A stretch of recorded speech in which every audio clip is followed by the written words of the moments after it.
Why am I here? I ran into her at a supermarket I stopped by on a whim. Thinking back to the past, I found myself calling out to her before I knew it. My name is Ryan, 29 years old. I work in sales at a leading company. Jessica makes us feel relaxed, doesn't she? In recent years, Jessica, the receptionist at our office, has become the talk of the town.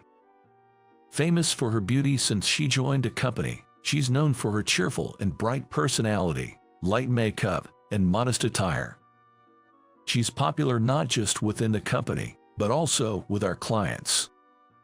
However, I never felt attracted to her, even though she's 5 years younger than me. We work at the same company, but the only interaction we have is when entering or leaving the office. Just a beautiful receptionist I exchange greetings with. I never thought our paths would cross beyond that. Hey, aren't you Ryan from the sales department? After work, I went to my favorite bar and there she was, Jessica, sitting at the counter, drinking alone. Good to see you. Surprised she remembered my name, I just greeted her and went to sit in the back. Ryan, if you're alone, how about joining me? However, I ended up drinking with her, called over by her friendly smile. I live with my family, but everyone is a lightweight when it comes to drinking. I got tired of drinking alone at home, so I've been exploring new places. This bar is really great. Jessica was drinking barley shot shoe. The owner, who came to greet me as a regular, mentioned that Jessica seems to be a good drinker. This place has a great owner. I recommend it if you're thinking of becoming a regular. As we both drank, the conversation flowed. I realized that Jessica didn't know she was referred to as the office Madonna or beautiful receptionist. When I casually mentioned the rumors about her, she just laughed them off, saying, "I'm not interested." Another round, Jessica said, passing her glass to the owner with enthusiasm. Watching her engage in lively conversation with the surprised owner, I began to see her in a new light. Eventually, we started running into each other at the bar after work, and soon we began drinking together more often. She laughs heartily and genuinely, without any pretense. I found myself increasingly drawn to Jessica, who deeply cherishes her family. We started going out on our days official. I couldn't ignore my feelings for her anymore. I had genuinely fallen for Jessica. I'm not very experienced in love. So, with a do-or-die attitude, I confessed my feelings on Christmas. I thought she would reject me, seeing me as just a drinking buddy. But her response was unexpected. "I like you too, Ryan." Jessica, blushing and looking down, responded in a soft voice. I was so happy, I couldn't help but shout for joy, which was unlike me. Our relationship progressed smoothly, and the happy days flew by. A year later, on Christmas, I proposed. Of course, Jessica said yes, and we became husband and wife. My colleagues envied me for marrying the office favorite. I was proud of my wonderful wife, but living together gradually led to struggles over differing values. "Sorry, I couldn't cook well today. I'll go buy some lunchboxes. Just wait a bit." Jessica, who usually got home before me, was eager to cook. But every other day, she'd fail and end up rushing out to buy lunchboxes. "Shall I cook dinner? If you push yourself too hard from the start, you might collapse." "It's okay. I want to become a good wife by increasing the household chores I can handle quickly." Living together, I realized that Jessica was really bad at housework. During our dating period, I brought up the idea of living together several times, but Jessica said, "I want to live with my family until we get married." I respected her wish and decided we would live together after marriage, looking forward to it as a post-wedding joy. So, I hadn't realized her struggle with housework until now. The era where women do all the housework is over, and since we both work, I suggested sharing the chores right after moving in. Jessica honestly admitted, "I'm sorry, it's embarrassing, but I've never done housework before." I'm a complete beginner, so I might cause some trouble. She seemed to feel guilty about having no experience in housework, but I thought there was no need to feel so complex about it, as everyone starts as a beginner. Probably in Jessica's family home, her mother-in-law did all the housework. That's what I felt when I visited a few times. Jessica and her sister were pampered to the extreme. Though they were raised with care, it likely resulted in 25 years detached from household chores. Don't worry, we can learn together. To that, Jessica smiled softly and said, I was ready to be disliked for saying this, so I'm really relieved. From then on, Jessica put in a lot of effort. Eager to do the housework herself, she researched and experimented with tips from the internet. At first, I found her efforts endearing and watched over her, but she turned out to be surprisingly unskilled. I did the shopping on my way home. When I got home, she would happily show me what she bought, but I had to tell her, thanks, Jessica. However, we already have onions and carrots from yesterday, so you didn't need to buy them today. Really? Oops, sorry. She seemed to have no habit of checking the fridge, often buying the same ingredients multiple times. She also seemed unaware of prices until at the checkout, often buying expensive seasonings and household items. Ryan, what should I do? I did the laundry but forgot the fabric softener. It took her a long time to get used to laundry. Even though I suggested that we should do laundry regularly to avoid piling it up, Jessica often forgot to do it. As a result, we ended up with a large amount of laundry to deal with, and both hanging and collecting it became a struggle every time. I was used to household chores since my university days and was quite good at them. While I supported Jessica's efforts, the chores took so much time that I ended up doing more myself. Gradually, Jessica distanced herself from housework. It's faster and more accurate when Ryan does it. Maybe this is for the best. Jessica must have felt frustrated, unable to perform the chores to her satisfaction. Her once bright and hearty laughter seemed like a distant memory, replaced by a tired expression. I used to think it was okay not to force myself to do things I'm not good at, and that it's fine to try hard again when I felt like it. However, one day, I started to accumulate dissatisfaction. However, things started to change after our son, Max, was born. Welcome home. Thanks, I'll make dinner right away. Life became even busier with childcare. Our child's every cry was adorable to me. I felt I could do anything for him. I truly felt that way from the bottom of my heart. Jessica had severe morning sickness during pregnancy, making it difficult to work, so she took an early maternity leave. I took over the night care of Max, wanting her to rest. During the day, our parents helped, but it was still a struggle with first-time parenting. After childbirth, her body was already worn out and her energy depleted. That's why I believe mutual support between spouses is essential. After the challenging first 3 months, my exhaustion reached its peak. Work got busier, and I came home late every night after long hours and overtime. I had no time to rest, immediately starting household chores upon returning. Jessica took care of Max during the day. I kept telling myself that, trying to manage everything alone. That was my mistake. I was unknowingly strangling myself with my own efforts. Welcome back, Ryan. Today, Max. Sorry, I need to rush and get the laundry in. Oh, sorry, I'll take care of it. Jessica, unchanged since our marriage, always greeted me happily upon my return. But as soon as I entered the room, the messy scene stressed me out. Laundry hung outside on the balcony, and unwashed dishes in the sink. Lately, I think I've been looking at everything with a cold eye. I stopped Jessica, who hurried to get the laundry, and silently started folding it myself.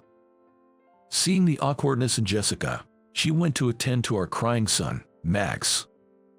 On one of those days, I couldn't hold back my frustration anymore. Jessica, can't you do something when Max is asleep? I take care of him at night, so you can sleep, right? I vented my frustration, sighing at the perpetually messy room. Jessica listened with an apologetic look. Irritated even by that, I spoke coldly. "Yay, I know, I'm really sorry."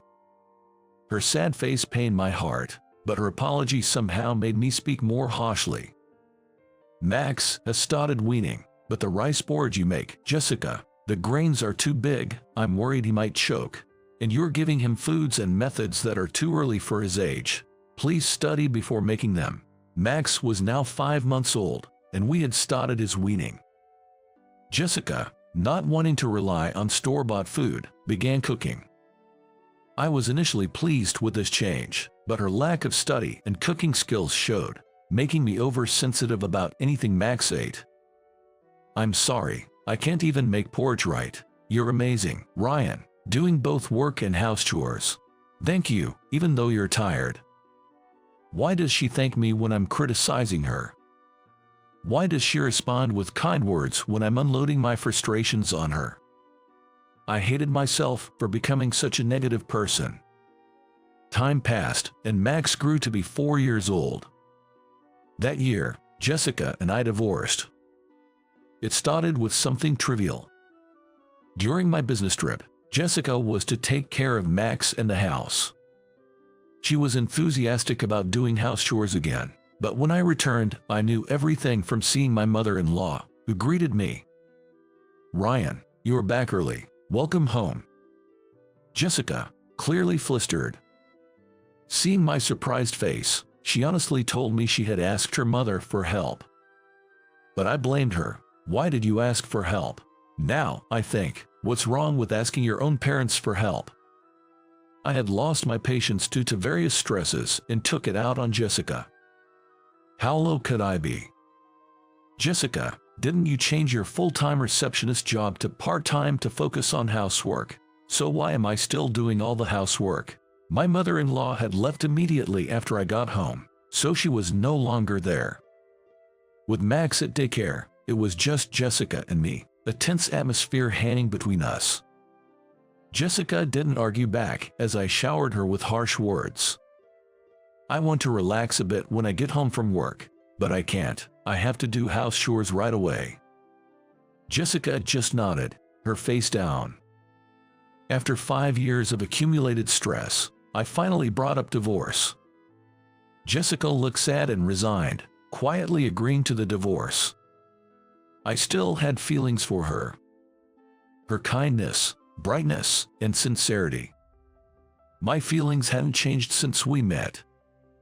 I didn't want to divorce, really. But I felt that staying together would break something beyond repair. The more emotional I got, the more hurt Jessica became. I had focused too much on her inability to do housework. I had seen her trying hard up close. I realized she felt sorry for not being able to do certain things. It wasn't Jessica's fault. I knew this better than anyone, yet somehow we had drifted apart. "Please take care of Max." I agreed to take Max, with the condition that Jessica could see him whenever she wanted. Jessica had nowhere else to go, so she returned to her family home, and I, coincidentally, got a transfer to a branch office and decided to move. I worried about changing Max's environment at such a time, but since the transfer was within the same state, I decided to take him with me. "Ryan, how has Jessica been since she quit her job?" A few years after our divorce, I returned to my original workplace.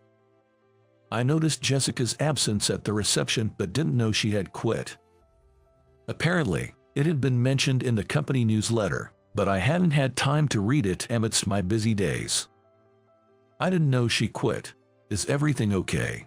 Reacting to a colleague's intriguing comment, I learned that Jessica had resigned suddenly after becoming emaciated due to the mental shock of her mother's death. She probably didn't tell me about her mother's passing or her resignation to avoid worrying me. I remembered her close-knit family. They were genuinely close, always filled with smiles. Her mother-in-law was always at the center of it all. She had always treated me very well, and now I was worried about how Jessica was coping after losing her. I tried calling her, but the call never connected. We had only communicated via email about Max's visitation. Thinking she might check her email when she had time, I sent a longer than usual message, mentioning I heard about her resignation and asking if she was okay. Her reply came quicker than expected, just one word, yes. Worried, but remembering we were now strangers, I didn't continue the conversation. Then, on a Sunday, 1 week before Christmas, I took Max shopping for Christmas. Every year, we decorated and prepared lavish meals, just like when we were a family of 3. This year, I had forgotten to reserve a cake, so we were out looking for a bakery still accepting orders. Max, this bakery still accepts orders. Which Christmas cake would you like? Finding a miraculously available bakery, I asked him, but his unexpected reply took me by surprise. I want the cake I made with Mom and Dad together. It was from the Christmas when Max was 3. That year, having forgotten to reserve a cake, we decided to buy sponge, cream, fruit, and candies from the supermarket and decorate it ourselves. Though inferior in taste and appearance to store-bought cakes, the joyously decorated cake became a delicious and memorable experience. All right, let's make a cake this year. Really? Yay. Max jumped with joy at my words. In my memory, Jessica happily decorated the cake. It felt a bit lonely to make it without her this year. Mom likes this cake. Max pointed at a fruit tart in the display, Jessica's favorite. Shall we buy it and take it home? Now, compared to those times, my work has settled down, and I have more peace of mind. I regret everything. The divorce, the harsh words I said, my selfish behavior, and the cold attitude I had adopted. It's too late for anything now. Then came Christmas. I left work early to find strawberries for the cake. Typical of the Christmas season, many places were sold out. Finally, at the 4th store with strawberries, I felt relieved. And then my heart skipped a beat when I saw a woman arranging items in the deli section. Jessica, the woman in the mask and apron, was undoubtedly Jessica, and I instinctively rushed over to speak to her. Jessica, what are you doing here? Ryan. Jessica looked at me, surprised. Max was now in elementary school, and Jessica and I had no reason to meet anymore.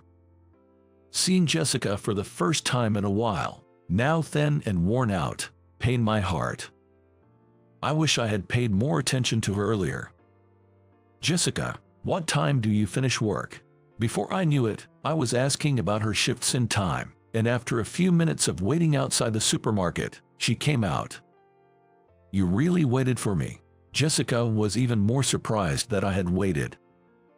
Of course, I'm going to make a Christmas cake with Max, and we have other preparations too. If you're okay with it, why don't you join us? I knew Max would be thrilled to see Jessica. He always talked about her happily after their visits. Above all, I wanted to invite her. I was worried about her, and I thought there must be a reason we met again on this Christmas, a day with special significance for us. Is it okay if I join? Jessica asked tentatively, but with a hint of happiness, and I nodded back with a smile. On the way home, bracing for an awkward silence, I asked her about her life after the divorce and following her mother's passing. After the divorce, I stayed with my parents for a bit. Jessica shared that she had initially returned to her parents' house after the divorce but then decided to live alone, hoping for a day when she could reunite with me and Max and gain life skills. But then her mother became ill and eventually passed away. Unable to rely on her married sister for help with her father, Jessica returned home to care for him and switched to her current job for its flexibility and proximity. She also talked about the challenges of balancing work and household responsibilities. I realized that it was no wonder you were upset back then. I'm sorry for putting you through so much. I should have found a better way to express myself. and I was too stubborn about doing everything myself. I'm sorry. Jessica never blamed me. I thought about how endlessly kind and strong she was. We exchanged apologies and felt a bit awkward, but we soon arrived home. "Mom, you're here too." Max, who had just returned from school, was delighted to see Jessica and eagerly led her inside. I followed them into the kitchen, placing the strawberries I had bought on the counter. Jessica, unsure where to go, was invited by Max to join in the kitchen. As we started making the cake, it was like the old times of fun and lively atmosphere. Jessica, initially hesitant, joined Max in playfully decorating the cake in a whimsical way, and Max, inheriting Jessica's hearty laugh, enjoyed every moment. Seeing this familiar family scene, I felt a warmth in my heart. Jessica, too, seemed moved, her eyes moist as she bit her lip, laughing as she and Max bit the finishing touches on the cake. The completed cake was a creative masterpiece. The party was a blast, and the cake, despite its outrageous appearance, tasted like the best in the world. Max went to bed happy and content. As snow began to fall outside, and with Jessica saying her home was only 2 stations away, I almost insisted that she stay the night, and she agreed. We opened a bottle of champagne I had bought on sale and had a drink together for the first time in a long while. Jessica must have been going through a lot. Despite being 5 years younger than me, her skin and hair looked worn out. "Hey, Jessica, can't we start over? I know it's selfish, but I've been regretting. I hurt you, but my feelings for you haven't changed from the start." I abruptly brought up the idea of remarriage. Jessica, looking incredulous, responded in a quiet voice, "But I might just become a burden on you again." Even so, I expressed that now we could support each other better, apologized for not being mature enough back then, for not being supportive despite knowing her efforts, and asked her to remarry me. "Really? Of course, let's work on it together." Jessica nodded, tears in her eyes, at my words. And so, we decided to remarry. Half a year later, after much effort, Jessica's skill in housework had improved significantly.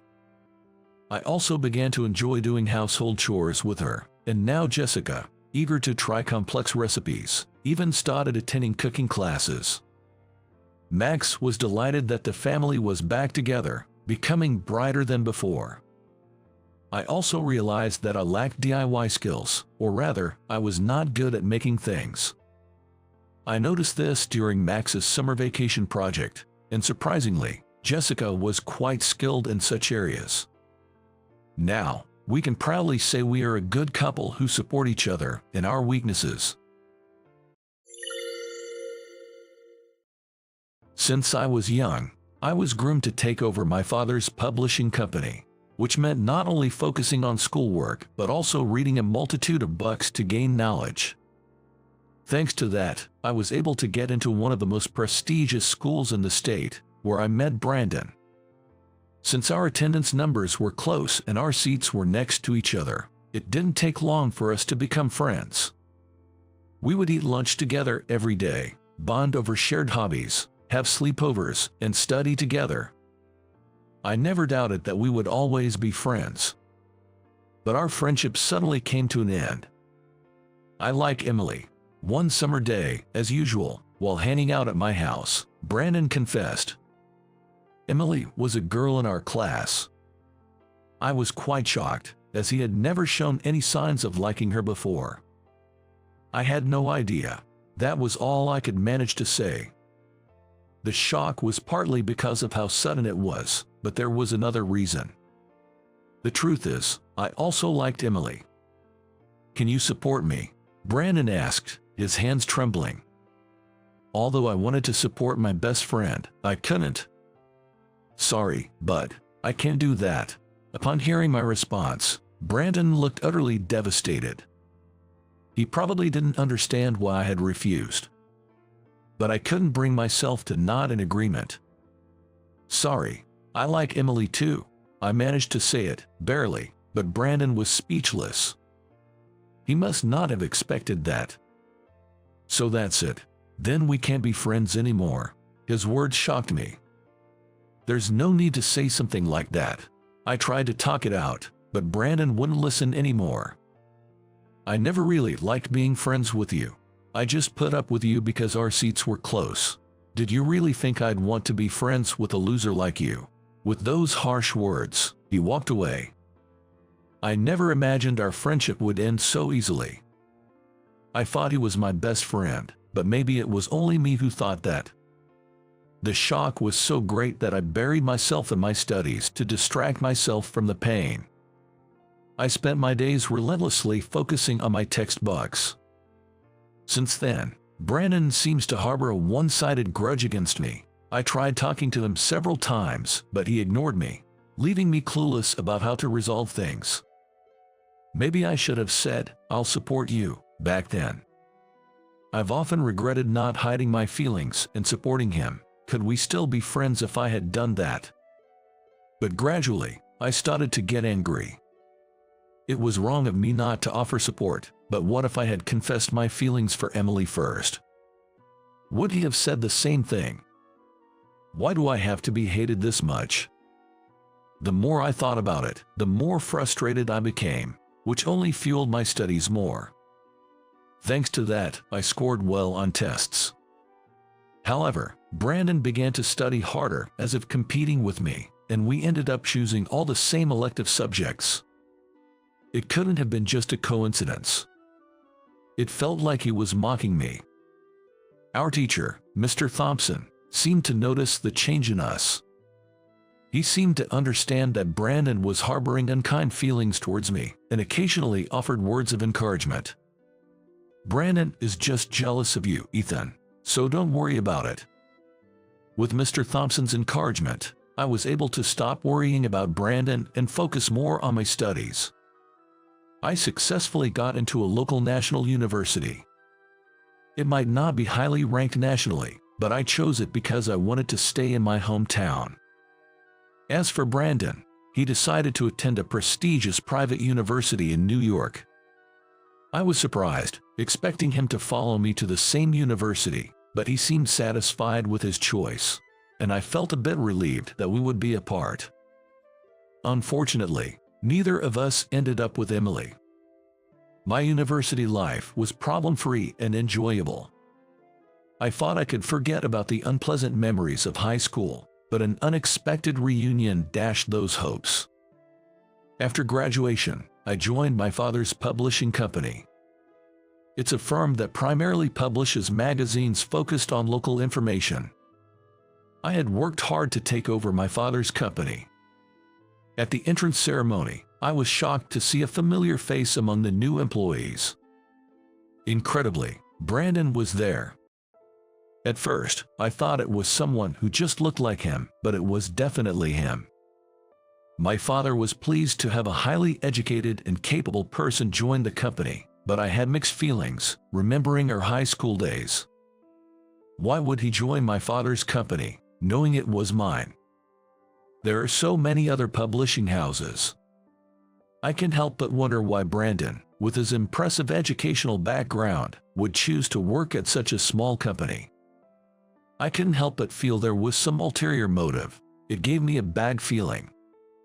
Still, we were colleagues, and I tried to interact normally with him.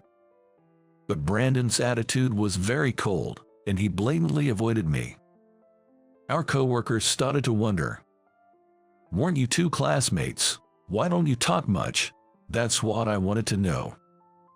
I have absolutely no idea why he would do that.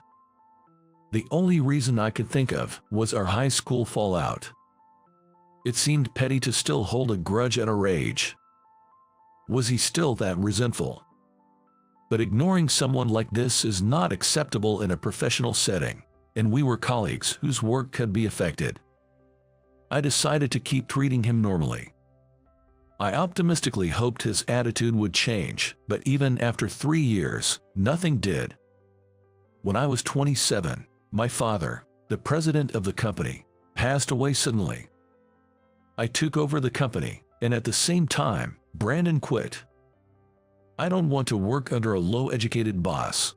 That was his parting shot. It seemed like his true colors. It felt like his mask had finally slipped. I had been looked down upon all along. I remembered he called me a lowly idiot on the day our relationship soured. Thinking back, he was cruel to classmates with lower grades, a heartless person who judged others by their academic credentials. Why hadn't I realized it before? I regretted even being friends with him for a short time. After leaving, Brandon started his own publishing company. His building looked eerily similar to ours, and the magazines they published were quite alike. It seemed like a deliberate taunt. Shockingly, I heard he was dating Emily, the girl who caused our rift. I pitied Emily if she was unaware of the kind of person he was.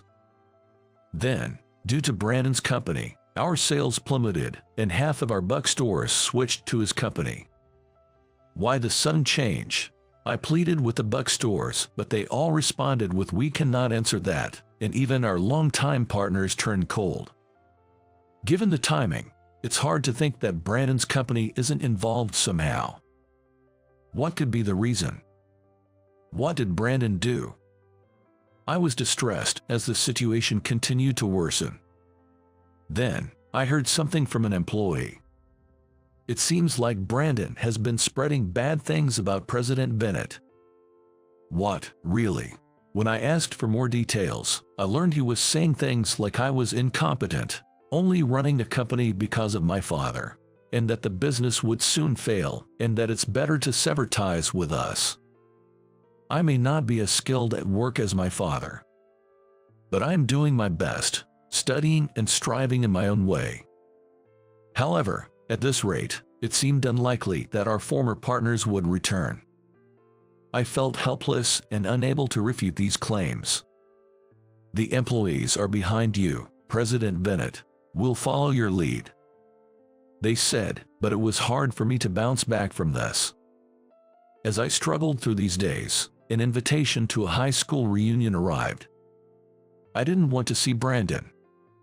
I hesitated, but I wanted to see everyone after so long. So, I took some time off work to attend. "Ethan, long time no see." I turned around to find Emily.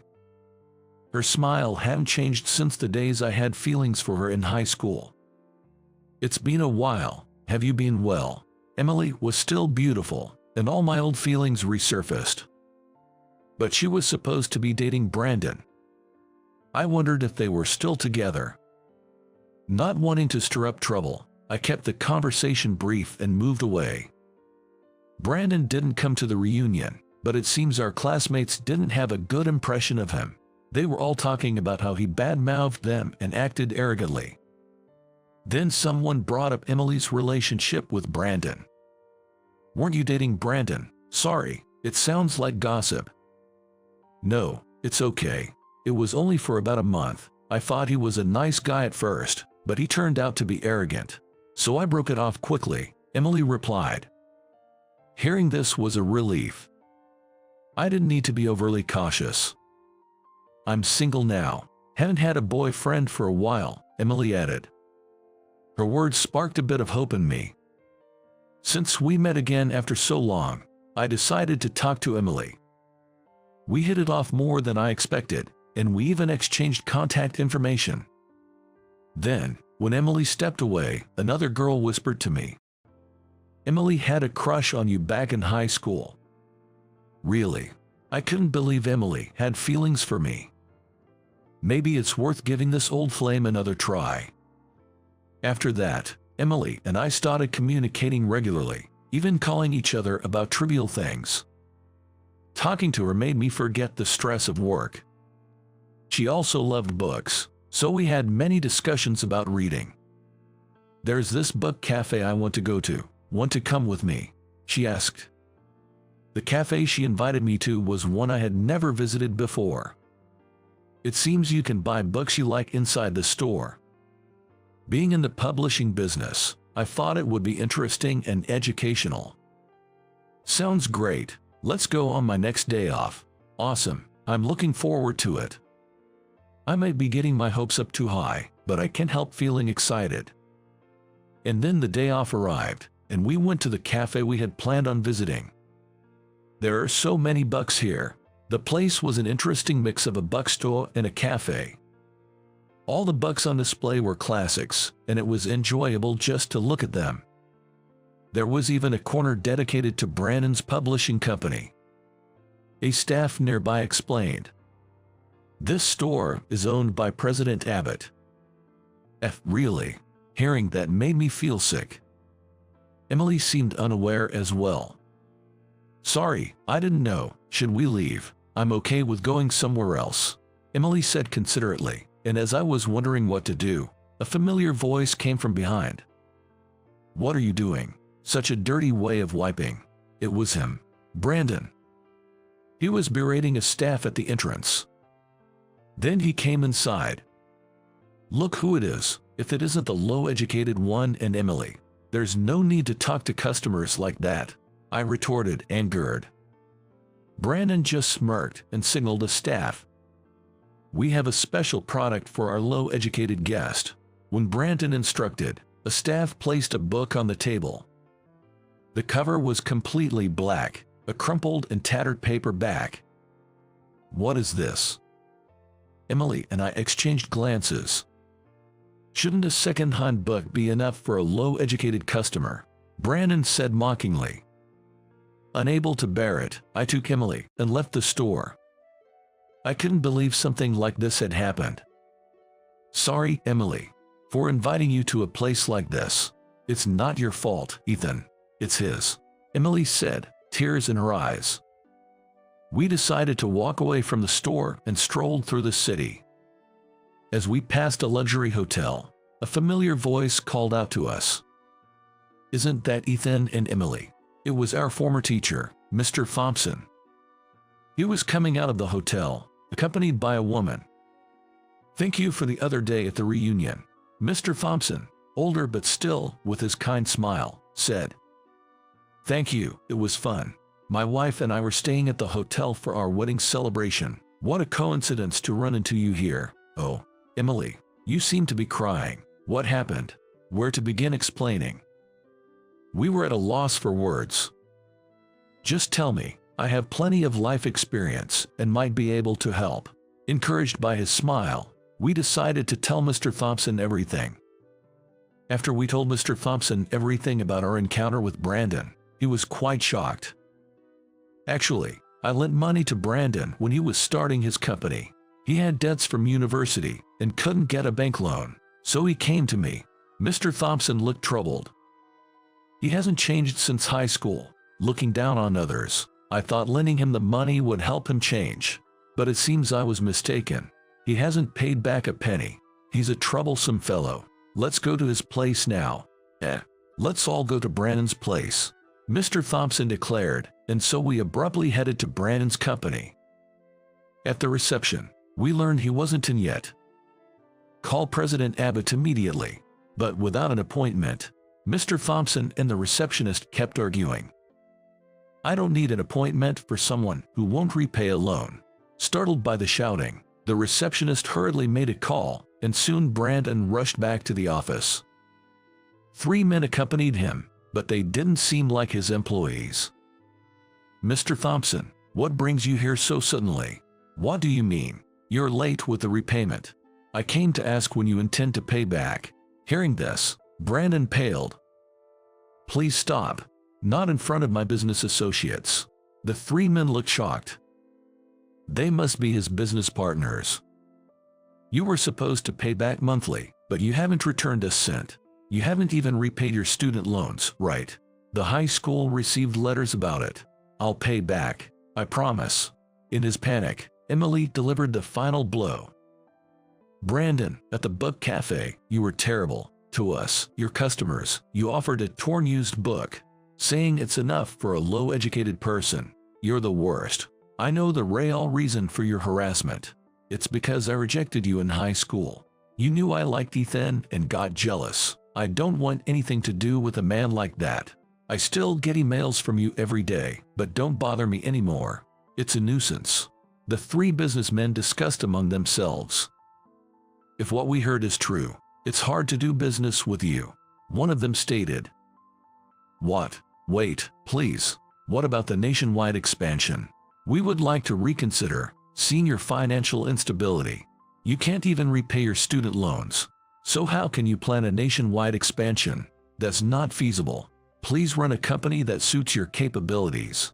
With those final words, the three men left. We left Brandon standing there, stunned, and went our way. After that, Brandon's company quickly went bankrupt. Rumors said he was overwhelmed with debt. He kept begging Mr. Thompson, but was firmly told to pay back what he already owed first, and after that, he became much quieter. As for me, I started dating Emily soon after, and, a few years later, we got married. Classmates and Mr. and Mrs. Thompson attended our wedding, and everyone congratulated us. Business is going well, and the partners who left because of Brandon have all come back. We're planning to expand our operations beyond the state. I want to continue publishing enjoyable books for everyone, not letting down my Father in heaven.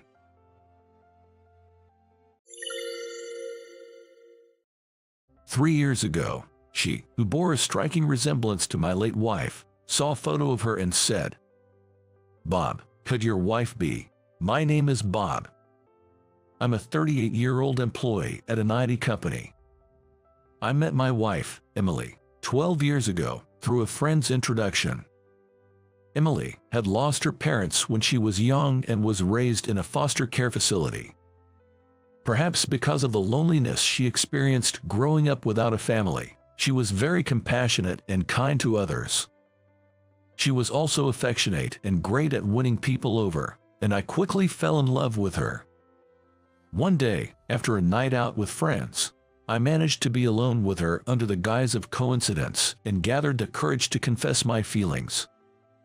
'Emily, I like you. Will you go out with me?' Blushing up to ears, she replied, 'I like you too, Bob.'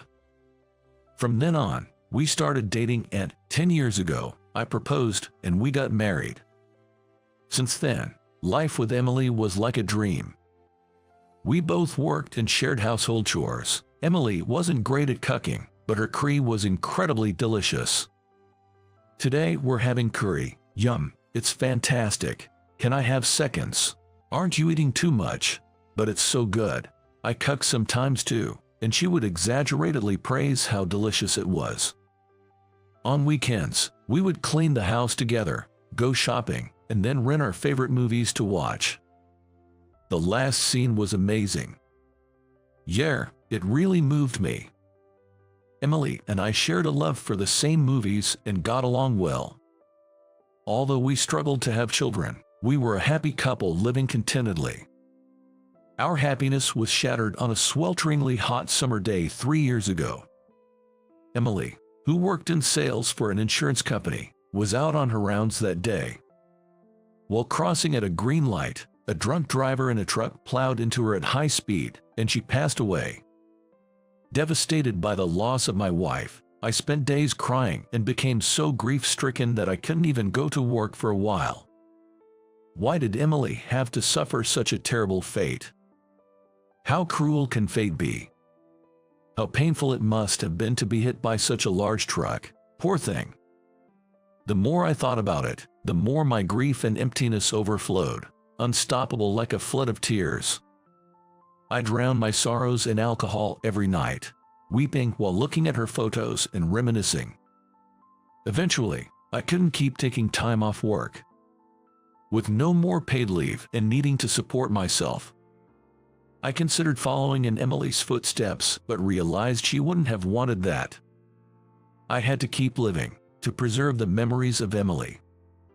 I thought that perhaps keeping busy with work might distract me from the grief. And so, after returning to work, 3 years have swiftly passed by. 3 years have passed since then, working tirelessly to escape the sorrow of losing her. I handled a massive workload, earned a promotion, and became a relied-upon manager, finding fulfillment in my job. Then, one day, she joined the company. "I'm Kate, nice to meet you." She was the new contract employee in our department. No way, it can't be. I stared at her face intently. Bob, is there something on my face? No, sorry, it's nothing. Her face, it was the spitting image of Emily's. Almost as if they were twins. But she must be in her early 20s. Emily would have turned 37 this year if she were still alive. It couldn't be a case of twins or sisters. Could it just be a striking resemblance to a stranger? Kate, please use that empty seat over there. Maria, sitting next to you, will show you the ropes. I instructed her, trying to conceal my pounding heart with a calm demeanor. Understood, she replied. Her voice even seemed similar, somehow. Is such a coincidence even possible? Or am I just so longing for my wife that I'm seeing illusions? That's what I began to think. But the more I saw her, the more Kate looked exactly like Emily. Her voice, the way she talked, even her cough, laugh, and the way she sneezed, it was hard to believe she was just a look-alike. Maybe she's a relative. That's it, I should ask Kate if she knows anything about my wife. One day, I called her to a meeting room, saying I had something important to discuss. Bob, what did you want to talk about? Kate, there's something I'd like to ask you. Do you know this woman? I showed her a photo of my wife on my phone. She widened her eyes in surprise. This woman, she looks just like me. Who is she? This is my wife. Unfortunately, she passed away in a traffic accident 3 years ago. I'm so sorry for your loss, she responded. Then, looking up at me with difficulty, she asked, Your wife, could her name possibly be Emily? Hearing her mention Emily's name, my heart skipped a beat. Yes, that's right, Emily. How do you know her name? Then her maiden name must be Abbott, right? I gasped as she correctly guessed my wife's maiden name. Kate, what exactly is your relationship with my wife? When I asked, she uttered astonishing words. I am Emily Abbott's daughter. What, daughter? Unbelievably, she was the child Emily had given birth to before we met. I was given up for adoption soon after birth and was later adopted by my current parents. I only learned about it when I became an adult and needed my family register for a passport for an overseas trip. That's when I first found out I was adopted. Her adoptive parents later told her about her origins when she confronted them. Emily, my wife, had become pregnant with her at the young age of 16. However, the older man she was dating at the time abandoned her upon learning of the pregnancy. Emily, who had lost her parents young and grew up in a facility, had no one to confide in and became increasingly isolated as her pregnancy advanced, until a staff member at the facility noticed. After giving birth, the baby was placed for adoption through a consultation agency with a couple who wanted children but couldn't have their own. And so Kate became the adopted daughter of her current parents. But Emily never mentioned having a child to me. Did she not mention it because she gave her up for adoption, making her no longer a child? Or maybe she thought I would be shocked to hear about it. Now, I'll never know what Emily was thinking by keeping it a secret. But learning that Emily had a child, after years of us being unable to have one, stirred a strange feeling inside me. Emily is no longer in this world. But her genes have indeed been passed on to the next generation. This thought almost moved me to tears. So, you're Emily's daughter. I never imagined meeting you here. I'm glad you told me.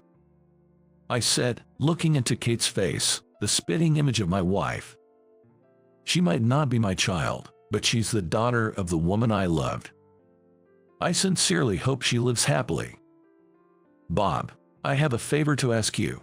If you don't mind, could you tell me about your wife? Even though I knew I was adopted, I always thought my real parents were my current foster parents. So, I didn't care about the birth parents who abandoned me, but now, I want to know my roots. Oh, sure. it's natural to want to know what kind of person your birth mother was. I took her out to dinner that night, and we talked about the many memories I had with my wife. I told her about my wife's hobbies, such as movies and her favorite dishes, as well as details about her upbringing, the environment in which she grew up, the words she often spoke, the books she read, and so on. She listened with great interest. Actually, I like movies too, and I always watch 2 a week. She said, I like that movie too. What a coincidence. Curry is my favorite dish to make too. I guess we are similar in that way. Her eyes lit up when she realized the similarities between her mother and herself. Later that day, I was asked by her to show her around my wife's grave. She laid flowers in front of the grave and spoke to my wife. Thank you for giving birth to me, Mother. Thanks to you, I'm very happy and joyful now. My father and mother who raised me are very nice people, and I am glad that I met them. I am so glad that I was born. Hearing that, I burst into tears. I wonder if Emily is listening to this. Emily may have regretted having a child at the young age of only 16, but now that child is telling me that she is glad to have been born. I wish Emily could have at least met her while she was still alive. From now on, I want to support her because I couldn't do so initially. But right now, she and I are just boss and subordinate. I want to be a good boss for her at least. I hope I can be a support for her in my work as a boss. With this in mind, I became more enthusiastic about my work from the next day. It was then. Suddenly, a shocking scene caught my eye. Kate, can I have a word? Yes, Max, may I help you? Kate is called by Max, the department manager, and goes to the side of the desk. Max showed Kate the documents and, to my surprise, quickly patted her buttocks while giving her work instructions. She says, "What are you doing? Stop it, Max." When Kate resisted with a stifled voice, he said, "What are you talking about?" Max acted as if nothing had happened. I stood up hurriedly. "Max, I sigh too. Where are you touching?" "What? I didn't do anything." "You're not getting away with this. I'm going to report this to HR." "What? You dare to oppose me, your boss, in the name of your subordinate? I don't care what happens to you." Max was furious. I was prepared for the possibility that I might be told something or other and be fired. But when Kate and I went to consult with the personnel department together, Max was given a stern warning later that day. Furthermore, he was transferred to another department. Oh, thank goodness. Thank you so much for covering for me. I was in trouble because Max was persistent. According to Kate's story, Max had persistently invited her to dinner and even threatened to fire her if she refused. I'm so glad he got transferred. And by the way, you should have talked to me about it earlier. I'm sorry. I thought I might cause trouble to you. From now on, don't hesitate to consult me about anything. When I said that, Kate smiled happily. Thank you. At that moment, I thought, I want to protect this smile. Though I can't be her father, I want to do everything I can for her. After that, I recommended her for a full-time position, advocating to the senior management and HR. Thanks to that, Kate was successfully hired as a permanent employee of our company. This meant I could continue to watch over her closely.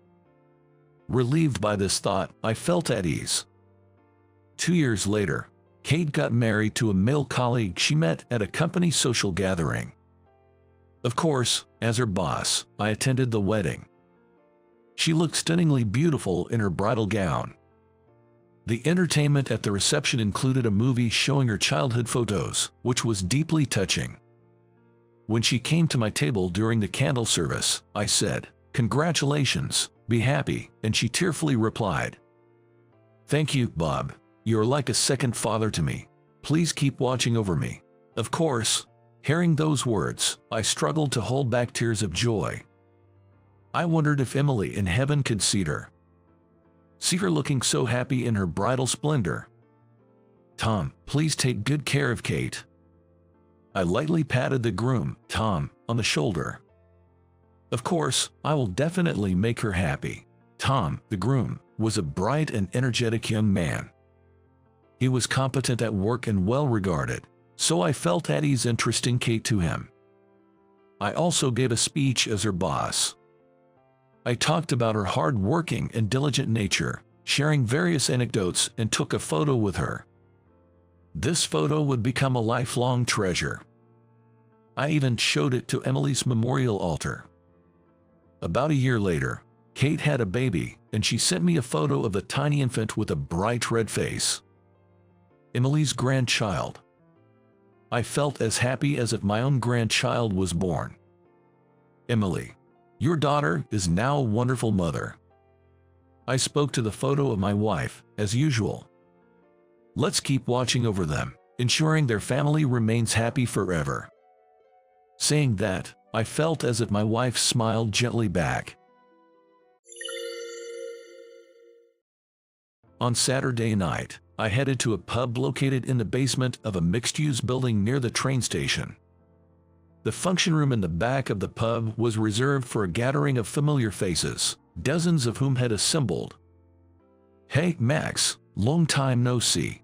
My childhood friend, Bob, noticed me and called out. "Hey, Bob, it's been a while," I replied and took a seat next to Bob. Today was our middle school reunion. This was the first reunion for our class. We were all 23 years old. Those who went to college would be in their first year of work. But I had fallen ill right after starting high school and had to repeatedly go in and out of the hospital, forcing me to take a leave of absence. Eventually, I recovered from my illness but chose not to return to high school and instead started working part-time. This was because my father's business had accumulated a lot of debt and went bankrupt, so I decided to work to help out with the family finances. It was just my father and me. My mother wasn't around. My father worked hard, managing both the household and his job, and always supported me during my illness. He must have been very busy at his new job, working to pay off debts. I could tell how busy he was every time his constantly ringing cell phone went unanswered. Yet, he visited me in the hospital every day during my hospitalization. It must have been tough for him to make it to the hospital by 7 p.m. when visiting hours ended, especially since it took an hour by train from his new workplace. He always said, "I want to see your face at least once a day," and would show up in my hospital room. When I was discharged from the hospital and returned home, the house was always in disarray. Unfolded laundry piled up, dishes and cups accumulated and washed in the kitchen sink. And sometimes there were several unthrown garbage bags on the balcony. He must have been too busy to do the household chores, as he was working hard. In the midst of repaying debts, he also had to care for me in the house. I realized how hard it had been for him at that time. I wanted to be the one to support him. So once I recovered from my illness, I started working part-time at a bookstore. I worked diligently every day, never late or absent. And my efforts paid off. This year, I was promoted to a full-time employee. I shared this news with Bob, whom I met again after a long time. That must have been tough, missing a lot of school due to illness. Bob sympathized. Just then, a familiar woman approached us. "Max, I heard you didn't even finish high school. You're just a middle school graduate, aren't you?" It was Emma, who used to bully me in middle school. She was the last person I wanted to see again. "It must be really tough for you if you don't have a high school degree. These days, you can't even get a decent job, can you?" Emma said, looking down on me with disdain. I stayed silent and looked down, knowing it was pointless to argue with her. Middle school graduates don't earn much, do they? Come to think of it, you were poor even when you were in middle school, and you're still poor as an adult. I'm actually surprised to see you at this reunion. Can you even afford the fee? Emma said loudly, drawing the attention of everyone around us.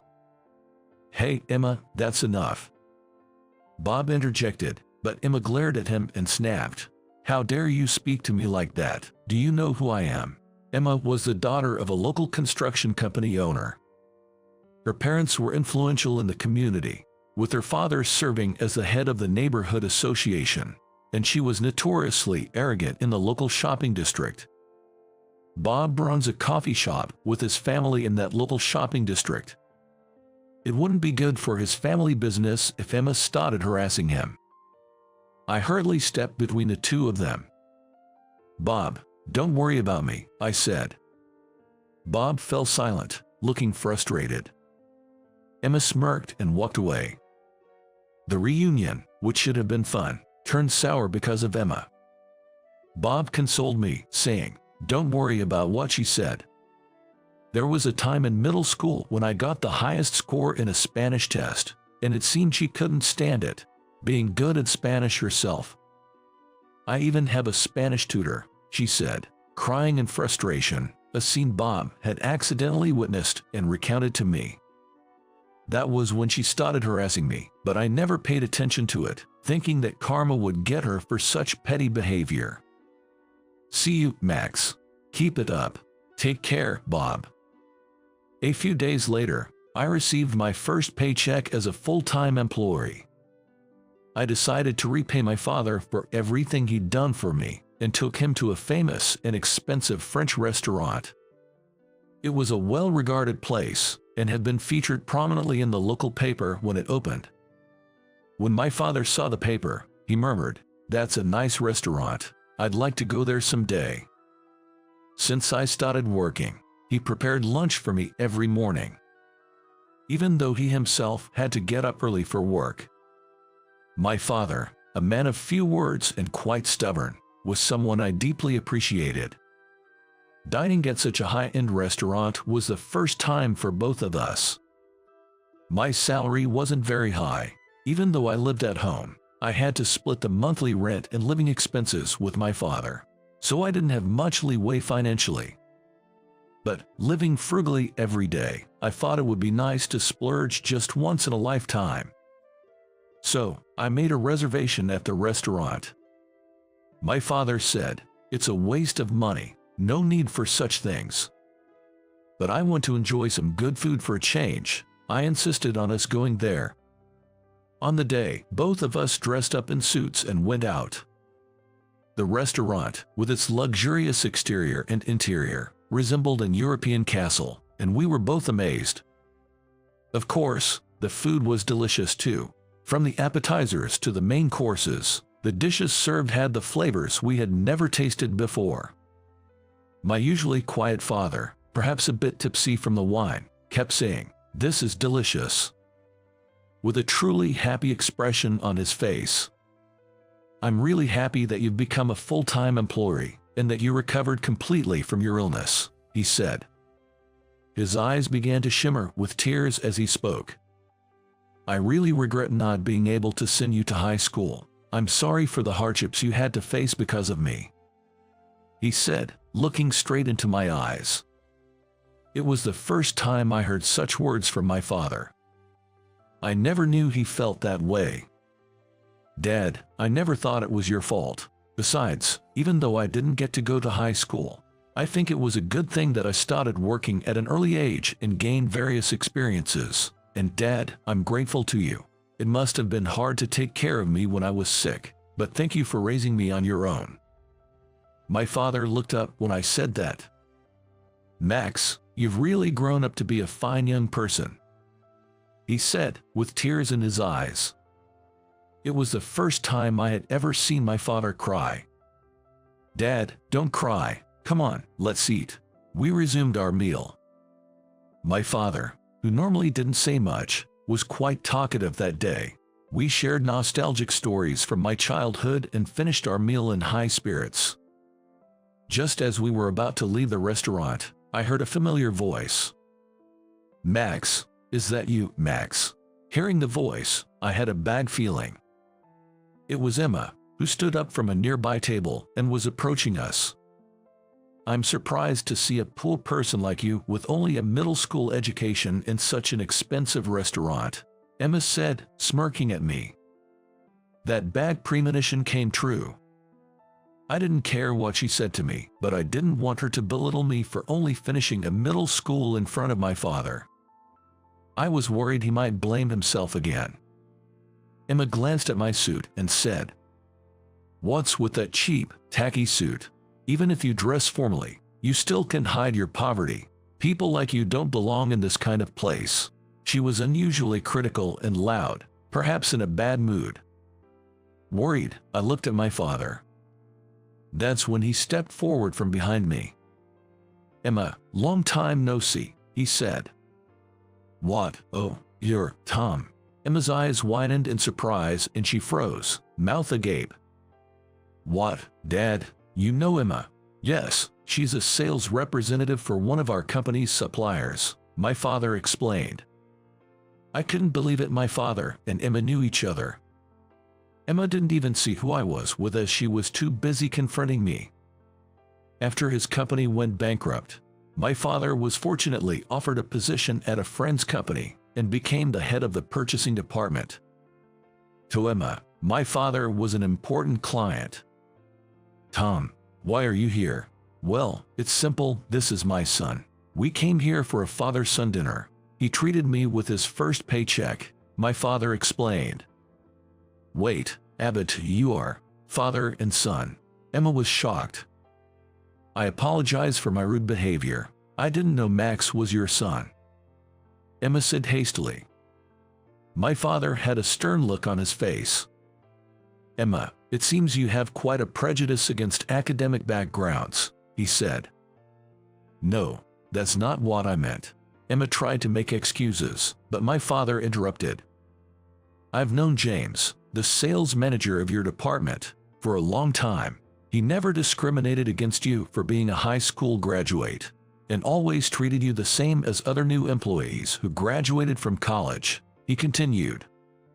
Hearing this, Emma's face twisted in frustration.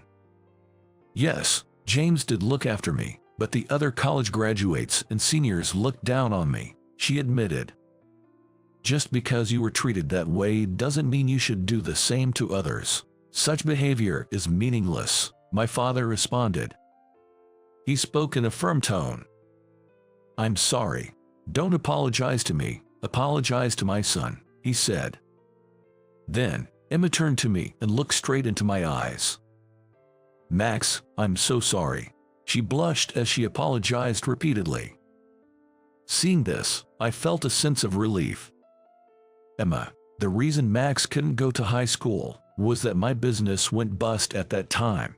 He gave up further education so he could work and financially help me. He is such a considerate son, so please don't mock him ever again. And not just Max, it's wrong to mock anyone based on what's on the surface. Such behavior lowers your own dignity as well," my father said, placing his hand on Emma's shoulder. "Tom, I understand. I am truly sorry," Emma responded. "Dad," I was moved by my father's resolute demeanor. "I'll have a word with James about this," he added. "What? No, please, that would be embarrassing," Emma protested. "Or should I reconsider our business dealings with your company?" "No, please don't do that. Then I'll just have a quick chat with James." "Oh, no." Emma's shoulders slumped in defeat. "By the way, Emma, isn't your friend waiting for you to come back to the table?" Emma looked up as my father gently spoke to her. At her table sat a young man, looking our way with concern. Perhaps he was Emma's boyfriend. "You should go back to him," my father suggested. "Yes, I will. Again, I'm really sorry about my behavior." Emma hurried back to her table. I thought to myself, the other day at the reunion and now at the restaurant, it was odd timing to encounter her. As we walked to the station, I said to my father, "Thanks, Dad." "For what?" "For standing up to Emma. It felt good. I only did what was right. She's an adult. She can't go on like that, and I can't just stand by when my beloved son is spoken to in such a manner," he said with a gentle smile. Hearing him call me his beloved son warmed my heart. A few days later, my father took me to a department store and ordered a tailor-made suit for me. Despite his own financial struggles from repaying debts due to his business failure. "This is your present for becoming a full-time employee, and I just wanted to thank you for buying me a fancy meal the other day," he said, and paid for the suit. After all, he spent a lot more money than I did on the meal. I hope to repay him for the suit someday. And I intend to cherish our father-son bond and continue living harmoniously together.